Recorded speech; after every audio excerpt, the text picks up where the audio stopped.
people's drinking started earlier and earlier during COVID because everybody was home. We make excuses for escaping. Everything we do, it's very easy for us to tell ourselves, oh, well, yeah, you know what? I deserve this.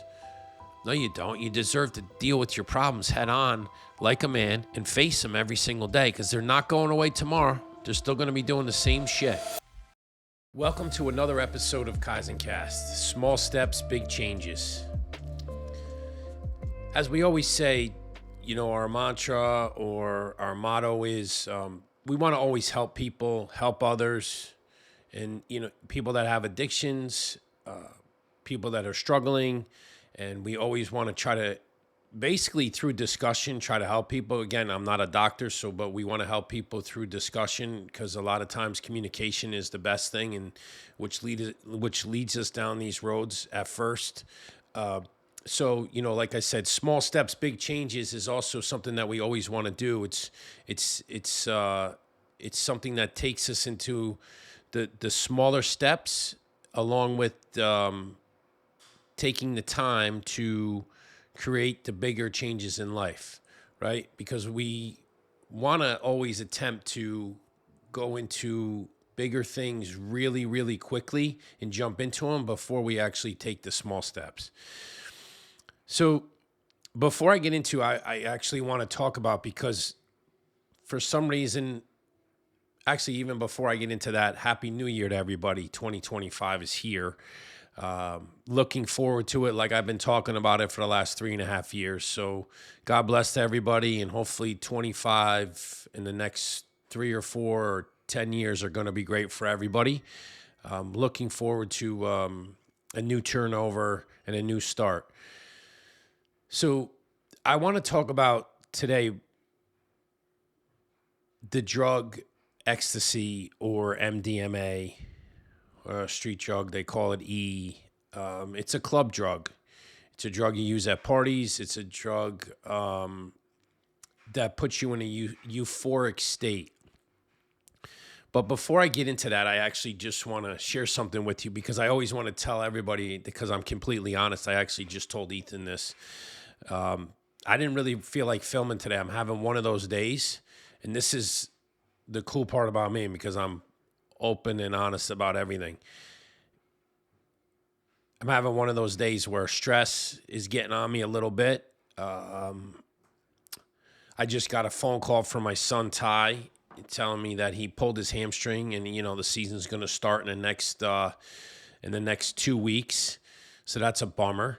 And the reason why I'm telling you this is because the old T would have been at a bar already or having lunch and already had 10 drinks in him or 5 drinks in him, and would have been so livid and so pissed, and saying, why is this happening to my son? And the new T says, okay, how do we fix it? How can I help him? How can I make it better in the short term? You know, we have to look at the positives, try to find one little positive thing today, because, you know, he's going to be struggling a little bit because, you know, he's worked so hard over the last, you know, 4 to 5 months in his baseball career, and even before that, but really turned it on over the last 4 or 5 months. So I'm sharing this with you because I'm not in the best spirits, because I got a lot of shit hanging over me, but I know we're going to get through it. And like my dad always says, this too shall pass, and we'll get over this. And there's a reason why God is doing this today. And there's a reason why I'm supposed to be filming today. And that's what I told Ethan. So it's important that everybody knows that I'm not perfect. The people around me aren't perfect. And I'm not always having the best days, even the days that I'm filming. So I wanted to share that with you, because I know the old T would have been in the bar, or would have been in a restaurant screaming and yelling, saying, I can't believe this shit's happening already. Like, the season didn't start for my son, and it's about me, selfish me, instead of putting myself last and finding solutions to try to make it better for him, and comfort him, because, you know, he's the one going through the pain, not me. So we talked about it quickly through text, but we'll see when he gets home tonight how all that shakes out. But I just wanted to share that with you, and I know he's going to be fine. He's going to bounce back from it. God has a plan for him. He's a very spiritual young man, so I know he's in there praying right now in the training room, and we'll figure out the next step, because that's how life should go.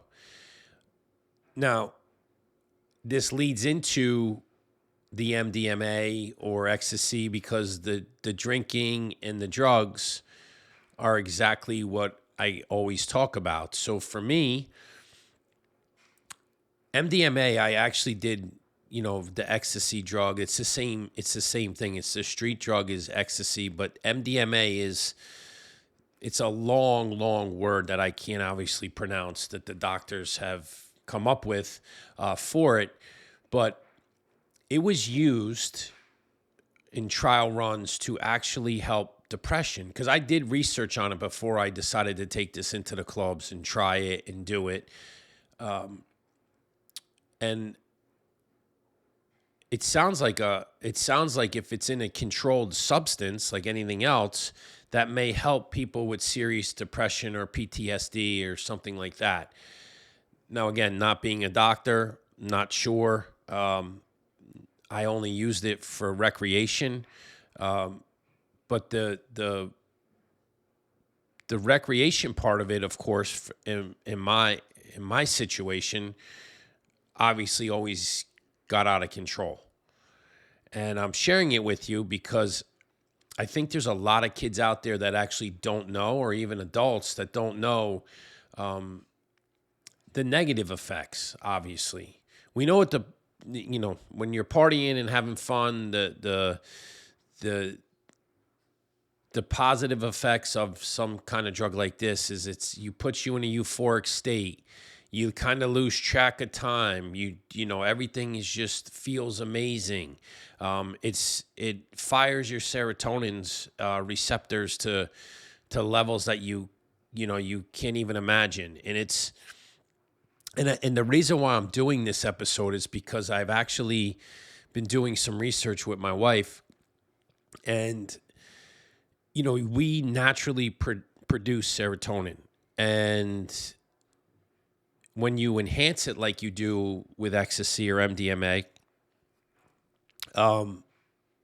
you break those receptors.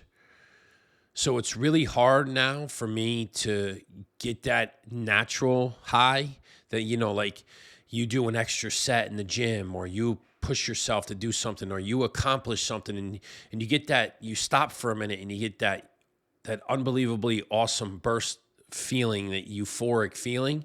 That's kind of like what the drug ecstasy is like, but it like times it by 100 sometimes, depending how clean the drug is. That's the other thing you guys have to realize.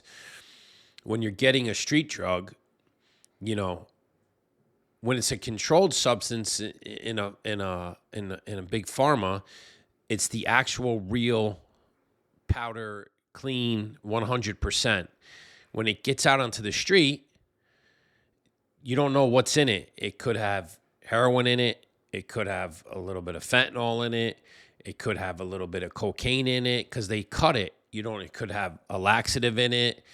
A lot of times you're running to the bathroom, and I hate to say it, but you got to take a shit. But that's because they cut it up so they can sell more of it and put it in a pill form or in a capsule form, and you're really not sure what you're getting, which is pretty scary at the time, because when I was taking it, fentanyl really wasn't a big thing like it is now. So to worry about dying from fentanyl wasn't really an issue.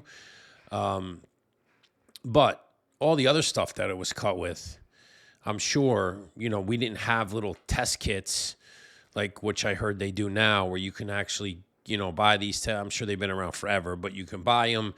You drop a little piece of, the powder in it, and it tells you instantly if what's inside of the. Thank God they have that, because I hope people that are, using the drug, are taking that very seriously because of the fentanyl that's out there today. Because obviously a speck of fentanyl could kill you.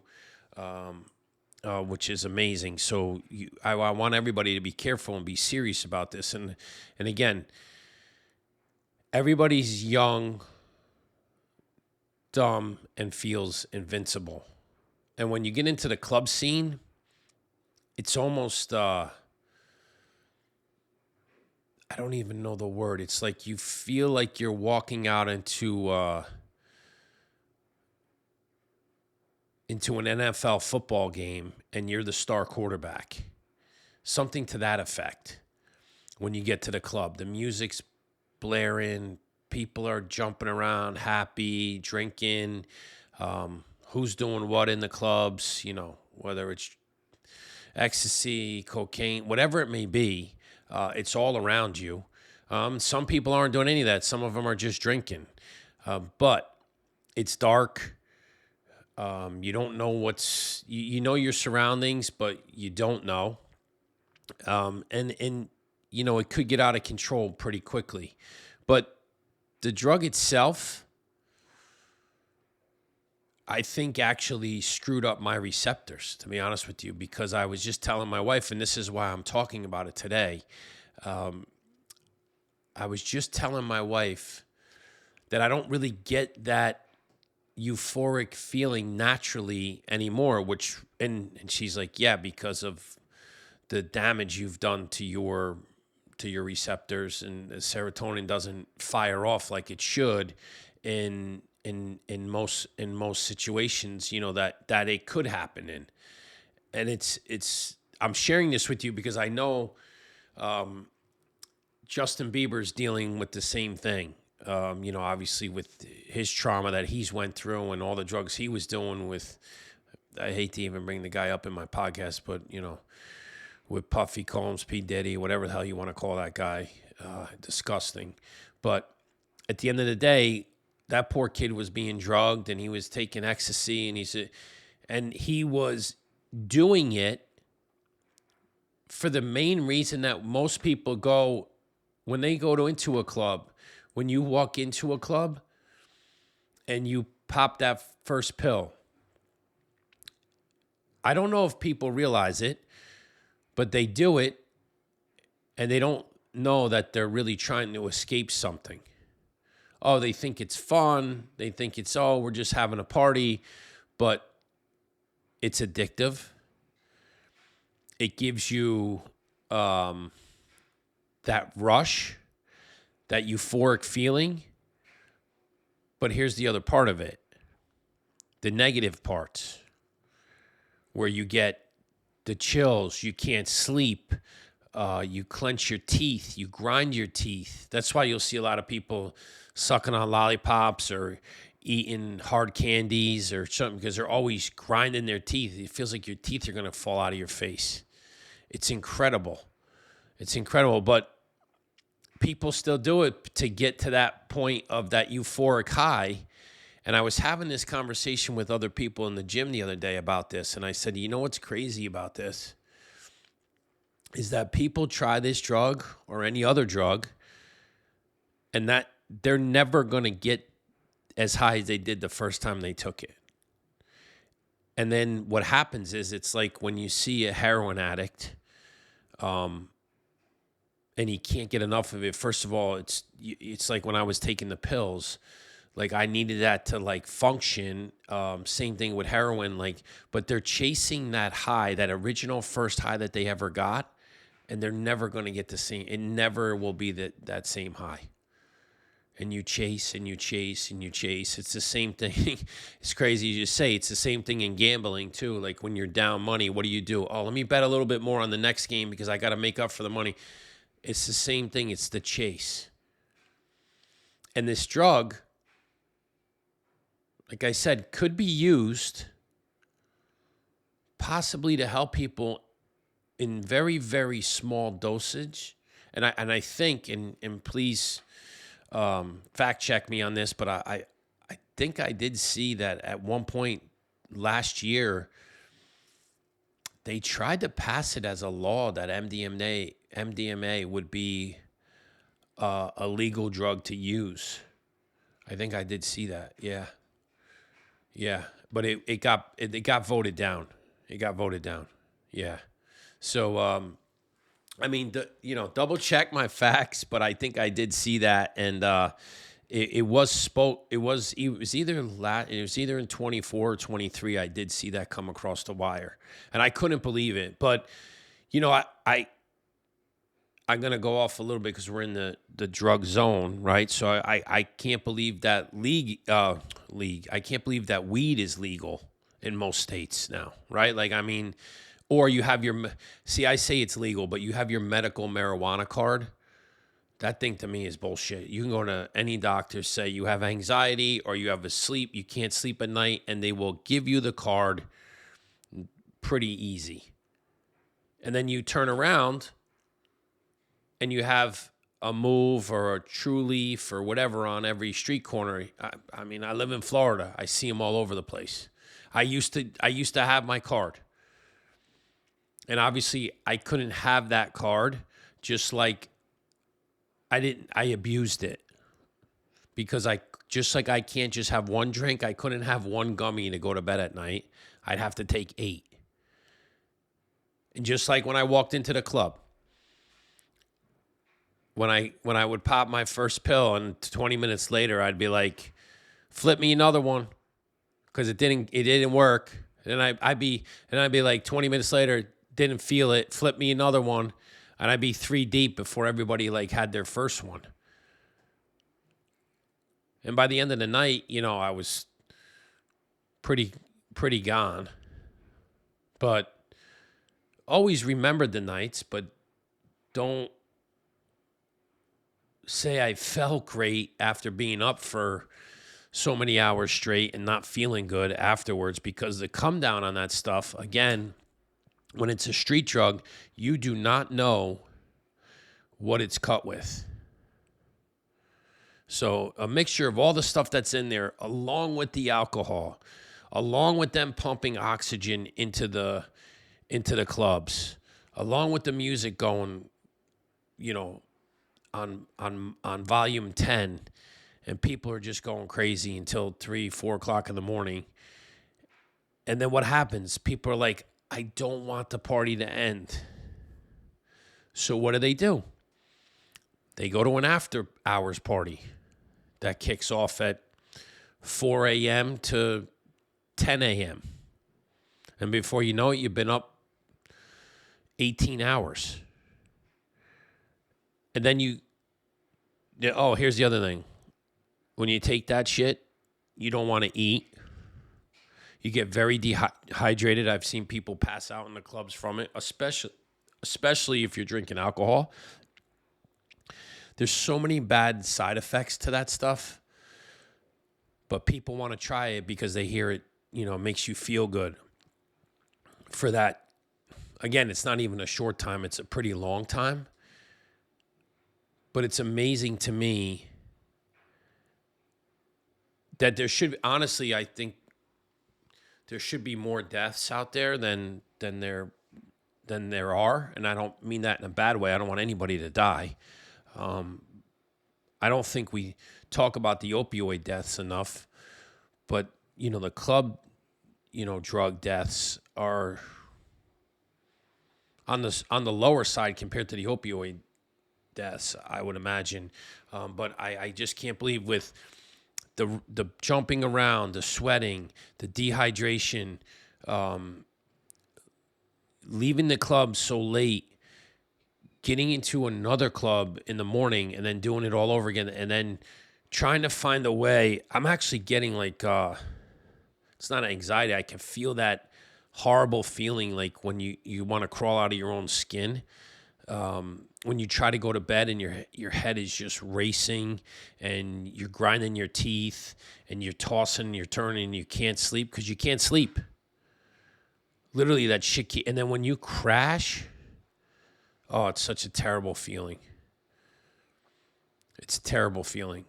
And obviously, the more you put in the body, the worse it is, right? That's why I said, if this was something that pure MDMA that could be controlled, in a controlled substance, very minimal, and it could actually help people that have PTSD or have gone through some very bad trauma, and it could fire off the serotonins properly, That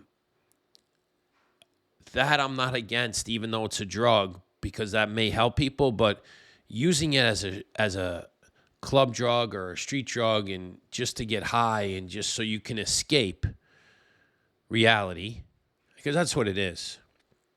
I mean, think about it. When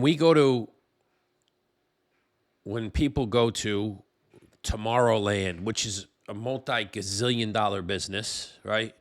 These people spend thousands of dollars to get wherever they're having the Brazil. They have them all over the world. It's incredible, these big, long weekend parties that, or even sometimes they're a week long. And they're like festivals. It's almost like, I guess you could relate, the older people that listen to me, you could relate to back in the day when people would go to, to go smoke weed at these big parties and hang out for 2 or 3 days in the woods, like Woodstock, and do that kind of thing. But this thing is massive. It's huge. And they're carting in all this stuff for you, or you're bringing it in yourself. And you just lose yourself in this place that's not real for 3 or 4 or 5 days, pumping yourself with alcohol and drugs to escape from something. Like, I know I was doing it to escape. Like, the day-to-day problems I didn't want to deal with. And I didn't really have a lot of day-to-day problems. I just didn't want to deal. So what's that do? That makes me feel great. Nothing bothers me. I'm smiling. It's touchy-feely. It's euphoric. They call it, the love drug, E-bombs. Let me read you a quick little. It says, what is ecstasy? Ecstasy, MDMA, acts as both a stimulant and a hallucinogenic, producing an energizing effect in time and perception. It enhances enjoyment of tactical experiences. Adolescents and young adults use it to reduce inhibition and to promote euphoria, feelings of closeness, empathy, and sexuality. Now, again, that's everything that I said it was, right? It's touchy-feely. It makes you feel good. It takes away the pain. But what they don't talk about is the negative effects that happens afterwards. When you come off of it, when you come down from it, like I said, there's dehydration, there's the dizziness, can't sleep, clenching of the teeth, all that stuff that happens in the body. Because once again, if I relate back to when I was a little kid and that first sip of wine that I had, and you make that face where your body clenches up and goes, what the fuck? That tasted disgusting. Because wine, liquor, drugs, they're all poison. So your body is a temple, and if you take care of it, it doesn't want that shit. So your body's rejecting that stuff, even though your mind is telling you, no, everything is okay. And that's what we do, obviously, with alcohol. Oh, it's an acquired taste. That's bullshit. Your body just got used to it. It's still poison. It still tastes like shit. Don't tell me that, oh, I love scotch and I love it. It's all marketing. It's all bullshit marketing, and it's about money. But back to the ecstasy part. I really worry about the younger generation because I tell my kids all the time, not only there's a lot more partying going on, or maybe it's not a lot. Maybe it's just I'm getting older and it's the same amount, or maybe it's even less. I don't even know. But like, I worry about the younger generation with this stuff because it's a lot easier to get. Let's put it that way. Because like when I was a kid, if you were to tell me that I had weed on me, which now weed is socially acceptable, right? Remember, we've talked about this. It's socially acceptable because the government now gets their tax dollars from it. Just like alcohol, tax dollars. Just like gambling, tax dollars, right? It was never socially acceptable to have weed on you when you were my age as a kid, you know, in my teens. So this also causes me worries because it's easier to get the street drugs too. People find ways to do it and get them into the clubs and do this kind of craziness, along with cocaine, along with any other drug that's horrible for us. But I literally wanted to focus on this MDMA because it's something that, I'm not gonna lie, the first time I took it was amazing. And that's the other thing. It's very addictive. Now, it wasn't here's the thing. I only used it when I went to clubs. Like if I was in a nightclub in Vegas or whatever. It wasn't like opioids where it was that addictive where I had to have it every single day. But when I went to those clubs, I was like, oh, it triggered my brain to be like, oh yeah, I'm going to take ecstasy for sure. It was just part of like the plan of what I was going to do. And being compulsive in the way I am, of course, that was an automatic. And it's interesting because I think about this now, and I have a tough time relating to the fact that like I actually allowed myself to do it because I never even drank alcohol in high school.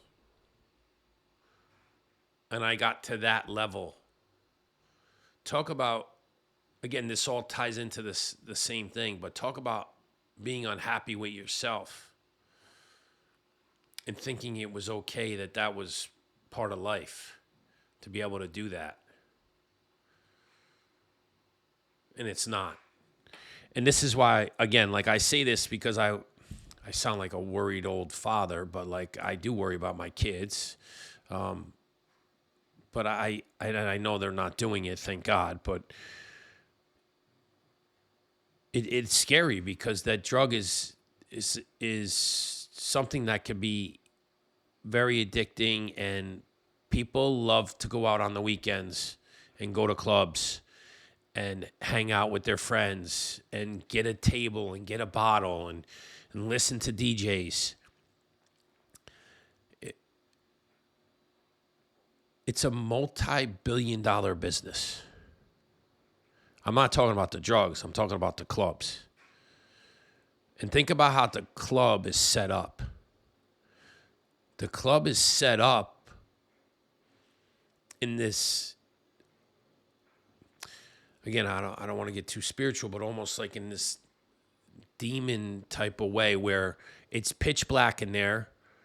The guy that you are worshiping is 20 to 30 feet higher than you, playing music on a keyboard or, on his Apple Music thing, however they play music nowadays, and blasting it. And people are in this pit or set up like a stadium seating where the Gen Pop gets in the pit and the people that have more money get the little suites with the tables because the closer you are to eye level with the DJ and the closer you are to the DJ, the more the table is. And Gen Pop, you just pay to get into the club, and then you're in this big pit, and everybody's still. And what does everybody do? They're bopping their head and putting their hands up in the air, and that's supposed to be like a really fun night. Now, I get it. You're young. You need to experience things. I just don't understand that after a while, and in my eyes, I was doing this in my 30s and my 40s. Like, I was older. And there was a lot of people that were as old as me, a little bit younger, and then the younger crowd. So it's like almost like 3 generations of people in this nightclub. It's crazy. I never really even thought about it until just now. But that's how many people get hooked. And they think it's a fun time, and you do it, and at the end of the night, here's what you get. You get the chills. You were up all night. You paid thousands of dollars for vodka that, you could have bought in the store for the biggest bottle of Grey Goose or Kettle One for, I don't know, maybe $100. They charged 10 to 20 times that each bottle. And before you know it, your bill's $10 to $15 or $20,000. Now, there's a group of people that were always, around that everybody chipped in. So, but like still, you're paying thousands of dollars to be in a setting that, for what reason? Because it was cool? Or it was fun? Or you needed to escape? Like for me, I had fun, but it wasn't a point of, it was an escape for me. Everything that I did was an escape. And then because of my compulsiveness and I have an addictive personality, obviously, I couldn't just do one of it. I'd have to do it multiple nights, or I would have to have multiple pills. Like that's why I always say in the beginning, when I first started this whole thing, I'm very lucky to be alive. I'm very, very lucky to be alive, because the weight I was at, the food I was eating, the amount of alcohol I was drinking, the pills, and then you add in more drugs when I was in Vegas. Like, I really, really shouldn't be here. So that's why, like, today, like days like today where it's not perfect, where I don't feel like, oh man, I was really pumped up to do the show today. I mean, I love doing this, and it makes me feel good, and I love talking about this, and I love talking to people about it. And I've helped multiple people, young and old, along the way, and so I know I'm doing the right thing, and that's why I'm here.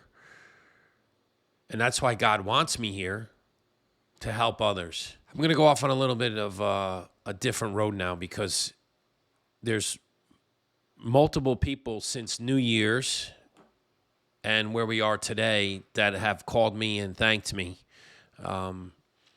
for some of my posts, for some of my episodes, for listening. And one of my buddies actually is very, very similar to me, and he called me, and I just talked about this the other day. He called me and he was like, dude, I did it again. So I thought he had quit drinking it's been over a year now. So I thought he slipped up with the drinking, which, listen, that happens to everybody. Nobody's perfect. This is why I don't judge. This is why I don't, not that I don't care that people are doing this stuff, but I want to help them. But like, if they slip up, that's on them. But I want to be able to say it's okay. You just got to start over. And if you need a little bit more help, then maybe you have to go see a therapist. But for me, I was lucky enough where I didn't have to do that until later on that I did see my therapist, John, who has helped me tremendously mentally, not so much with I didn't need him to help me get off of pills, or I had already did all that and quit drinking. I did all that myself, but I needed him for something, for the mental part of my life, and staying in the moment. But, he called me and he was like, dude, I got to talk to you. And I'm like, of course. That's what I'm here for. He's a good friend and he's a great guy. And he said to me, he goes, I went back home up north, to see the family. And he goes, I told you that I dabble with the weed, gummies. And I was like, oh, I know where this is going. You overdid the weed gummies. But it's very easy for me because it's triggers. It's very simple in my life now. It's triggers. When somebody triggers me, I have to walk away, even if it's a family member or a close friend, because I don't need that anymore. And I said, you're trying to do the right thing. You went up north. First of all, you hate the cold. All your buddies were up there. Your family still drinks. You don't. So what did you do? You submersed yourself with a lot of weed. And then you tried RSO, Rick Simpson oil, which will knock you on your ass, which I was taking that too, along with the weed gummies. And so he goes, yep, you nailed it per usual. And I'm like, here's the thing, bud. You were trying to escape. You didn't really want to be up there as much as you love your family. You love being in Florida. You love being around like-minded people, and you're not drinking anymore. So you had to change your mindset, but you wanted to escape like they were escaping, because you had quit drinking for a year and it's all around you and it's very hard, and I know you don't miss it, but you still wanted to escape, so you turned to weed gummies. And he said, I did. He goes, you're 100% right. I said, you know why I'm 100% right? It's because I've done it all.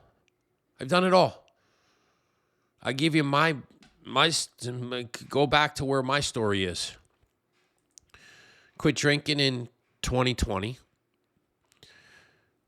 But then I started with the weed gummies because I needed them to sleep. That was bullshit.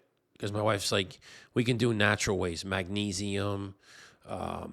You take magnesium at night, that'll knock you on your ass, because it does every night for me, and it's wonderful.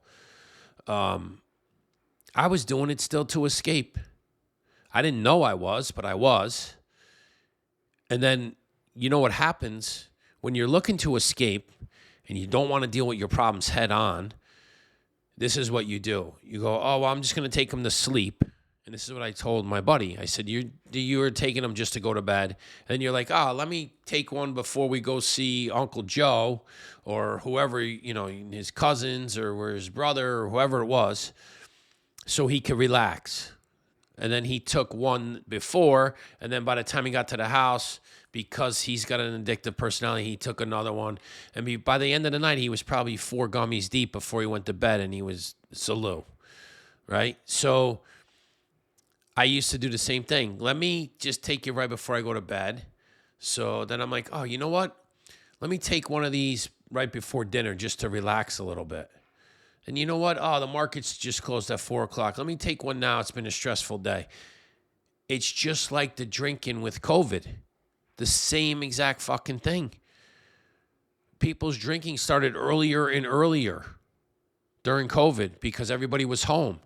We make excuses for escaping. Everything we do, it's very easy for us to tell ourselves, oh, well, yeah, you know what? I deserve this. No, you don't. You deserve to deal with your problems head on like a man and face them every single day, because they're not going away tomorrow. They're still going to be doing the same shit. And you'll just feel a little shittier, that's all. And he goes, you're so right. I go, here's what you have to do. You have to take them and throw them in the trash. You don't need that. Start taking magnesium at night.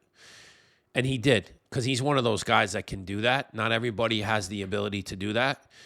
He has a mindset where he can actually just say, you know what, fuck this. I'm ruining my life. Because he got to a point where he took too many, and I've done this too, where he got the chills, he got paranoid, That's another thing that's attached to ecstasy too, or MDMA. You take too much of that shit, your body goes into freeze mode, and then you get paranoid. You think people are talking about you. Well, same thing with weed. So it's all ties into the same thing. It's a drug. I don't care that people say it's okay. Oh, it's a plant. It's this. It's that. It's not. It's not made from chemicals. It comes out of the ground. It's still a drug. And if you have an addictive personality, you should be using none of it. Now, are there people out there that can just go out and have one drink and take one weed gummy at night or a half of one and be able to go to sleep? God bless you all. That's unbelievable because I've never been able to do that. And a lot of the people that are around me have never been able to do that. Or I used to be around. Like my buddy that just called me the other day. And then I said to him, let me guess, I'm sure you made some horrible decisions too while you were there. Because guess what? When you're under the influence, whether it's drugs, alcohol, or both, you make terrible fucking decisions. Terrible decisions. And I said this, it's funny, I never really thought about this till later on in life. My college coach used to say to us, boys, nothing good happens after midnight. And we all used to laugh at him because we'd stay out, and truth be told, nothing that good ever happened after midnight. The later you were out, the worse it got. And the dumber you got because you were making terrible decisions because you were under the influence. And then that was just from drinking. But I'm saying, now magnify that with you're doing drugs and you're drinking or whatever that may be. And it's 3:00 in the morning. And what do you think? Why do you think the casinos make so much money? And they give you free drinks? Why do you think they do that? Because they want to be nice? No, they want to get you fucked up. And why do you think they put the nightclubs right next to the casinos? So when you come out of the nightclub and you're all twisted at 3 a.m., guess what? There's still blackjack tables. There's still craps tables. Could you win? Sure. It's a game of luck. But you got a better chance of losing. You know why? Because your decision-making is impaired. Talk about brilliant. I hate to say it and talk about evil, but talk about brilliant if they're going to capitalize on it. So you go into the club, you spend thousands of dollars, and you come out, you're like, oh, I'm going to win that money back playing blackjack. That doesn't usually happen. Because even when you go on a hot streak, you never know when to walk away because it's hard for people to walk away when they're sober. Because of that rush that you get from winning. Never mind if you've had 20 drinks and you took ecstasy and you did a line of cocaine, whatever, and you come out of the club and then you're going to go play blackjack. Brilliant by the casino owners. Terrible for the customer. And it's the same thing in life. I've never made a great decision after drinking a lot or drugs or both because my decision making is impaired. And that's the thing that I try to now tell my kids and tell every young kid that I speak to because I had a few young kids talk to me about New Year's. And they had made some bad decisions, and I knew what it was. They drank too much. They were a little cocky. They felt really good about themselves. They have nice girlfriends, and then you make horrible decisions because you're young, dumb, and stupid, and you're drinking underage, which shouldn't happen, but it does all over the country. And you know why? Well, I think about it now because from a selfish reason, parents that drink, and I know so many parents are going to be like, oh, that's full of shit, but it's not. It's not, because I was that person. So you could agree or disagree with me, but I know it's the truth. Parents will say, oh, well, I want my kids to, if they're going to go out and party, I'd much rather them drink in my house in the basement, and kids can't drive. And how about they shouldn't be drinking at all because they're not fucking 21? And that happened to me. And I allowed that with my oldest son. And we had a huge basement, and they were always respectful, and they were all good kids, and they were but why was I allowing it? Because when you're doing that, and because I'm old enough to drink, which, was I responsible enough? No. But I was old enough, just because they put an age limit on it, and I was in my 30s and 40s, and I've been drinking since I was in my 20s. Thought I was responsible, but not responsible. So then you become a hypocrite when you say to your kids, no, I don't want you drinking. Why would you drink? That's terrible. Like, instead of being like, no, first of all, it's fucking terrible for you. Second of all, you're an athlete. A lot of kids are athletes, and they're drinking when they're 16, 17, 15 sometimes, because they see their parents doing it. Remember, we're supposed to be role models for our kids. I think about that a lot, because that's a place where I think I failed. And that's where I've changed, and now I'm succeeding. And for me, those are the small W's that stack into bigger W's later on in life. They don't come overnight, but I've made major changes in my life. But here's what I want you guys to know, because I think a lot of people don't look at it that way. They look at it, well, I'm an adult. He's a child. He doesn't deserve it. I deserve it. I had a hard day's work. But are you responsible? Like, if you're just going to have one glass of wine and not 6, and you have it, once a week, or you do that on the weekends, and it's not over the top, God bless you again. But the world we live in today, I very rarely see people ever have one glass of anything. Ever. Go to restaurants, go to bars, I very rarely see people, they meet their buddies out after golfing. If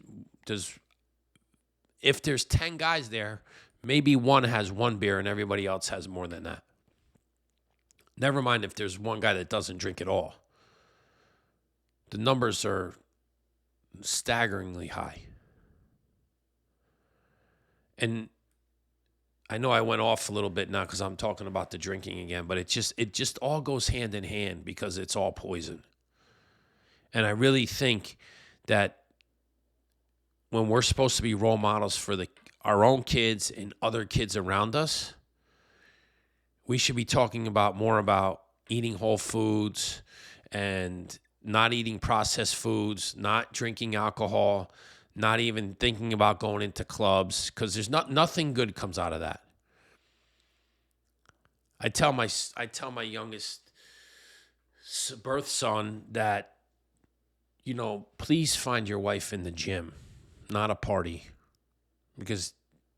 and I know he doesn't drink, so thank God, but please find her in the gym, because that's where you work out. That's like I always say, that's my sanctuary. So hopefully that's his sanctuary and the rest of my kids' sanctuary, because you don't know the person from the bar.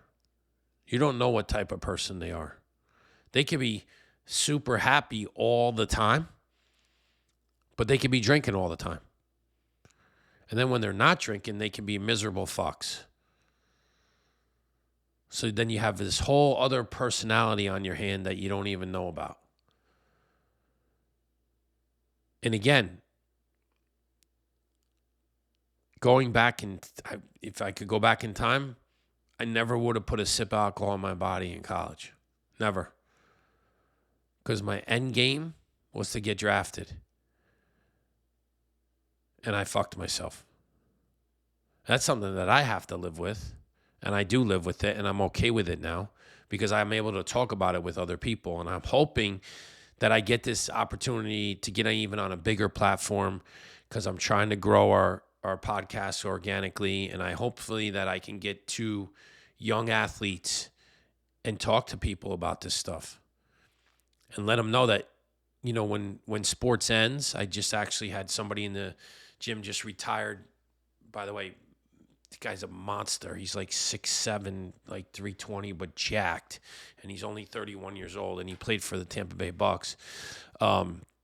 He's massive. Like, I can't even believe he's not playing anymore, but he's retired.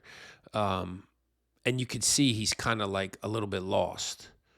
Because we've all been there as athletes, and that's where you can honestly stray and go down the path that I went down, or you start at a younger age and you've been successful at a younger age, so now you're feeling your oats, so you think it's okay to put alcohol in your body and still be able to think you can perform, because at the universities, that's what everybody does. We go to parties on Thursday, Friday, and Saturday. It's football season. Even though you're a baseball player, you still go to parties on Thursday, Friday night, and Saturday night. Which I doubt at the big universities the kids have time to do that, but I'm sure one of the nights they do. Because alcohol's around you 24/7, 365, and they actually almost like they want you to do it. It's sad. Remember, alcohol and drugs are a business like everything else, and it's about the money. It's how we teach our kids the right way to do these things and the wrong way. And the only way that, for me, I lead by example. And I can lead by example because I've been through a lot that I put myself through. And I don't want to see other people do it and make the same mistakes I had. I say this all the time to my kids. You guys are going to make your own mistakes. Don't try not to make the same ones that Pops made. Because, that can ruin your life. And truthfully, like, I say this, and I'm not kidding you at all. Like, I think about where I was 7, 8, 9 years ago to where I am today. Just with this little bit of setback for Ty, I would have been a fucking freak show. A freak show. Screaming, yelling, blaming everybody else, and why didn't you do this? And probably yelling at him, like, what, did you stretch enough? It's freezing down here in Florida for us. It's like probably 45 degrees today, which is really cold. And it's usually, when the morning times when he's working out, it's usually 65. So he tweaked his hamstring, but we'll fix it. Like, I see things differently now. Is it a setback? Absolutely. But we're going to have setback. We're going to have more. Thank God it wasn't a major blowout or an injury that set him back even further. But we'll get through this. The old T, that's not how I would have dealt with it. Nope. No fucking way. No way.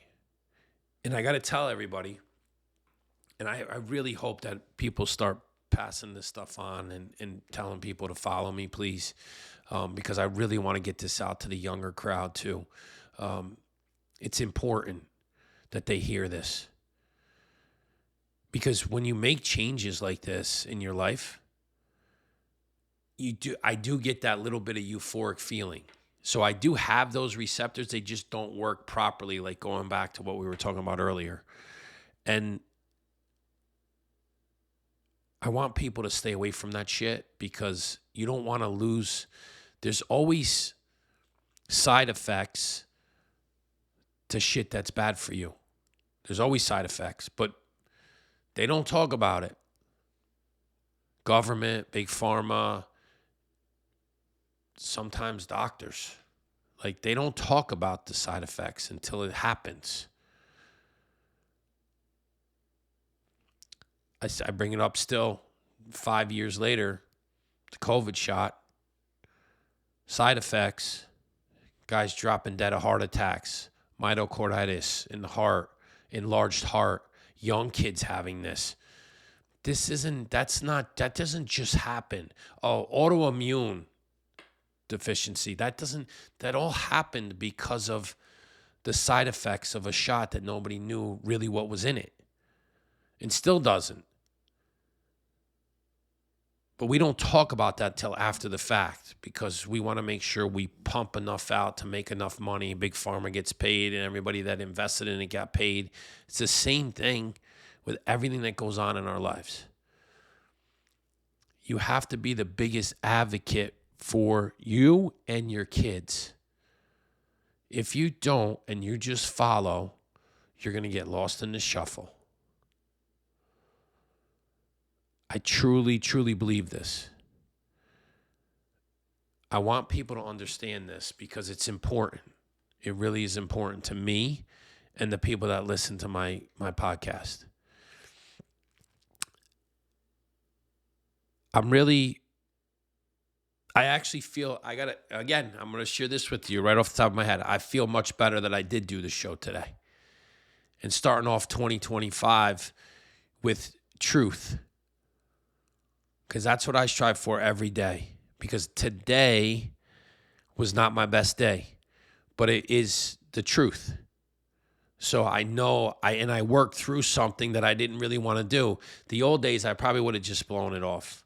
But like, I don't want to do this show anymore. I'm not, see, in my eyes, it was always about money and how many people am I touching. You know, has my following been a little bit slower than I thought? Yes. But it's growing organically and it's getting better. And that's the way I'm going to do it because that's the way God wants me to do it. I'm not going to pay to play. Okay? Because I know you can pay to get on to have people follow you. And I want people that actually care about my podcast to follow me and like my stuff because they like my content and what I have to say because it's real life shit. And the people that I have on too, because I have had some great people on already. I'm going to have a lot more in 2025. And I'm going to grow this thing out to something really, really big. And I'm just going to keep doing it organically. Because what would I be teaching the young kids who do follow me or my own kids that, let me take the shortcut and let me pay whatever amount of money. I don't even know what it would cost to get 10,000 followers. And they could give a fuck about me. So I cut the line basically to get 10,000 followers, but they don't even know really what my shit's about, or do they care? That's not what God wants. God wants you to work hard at it every single day, especially the days like today where I wasn't really up for it, but so glad I did. So glad I did. Because it makes me feel better at the end of the day, and that's the most important thing. Me feeling better, that means I can help other people.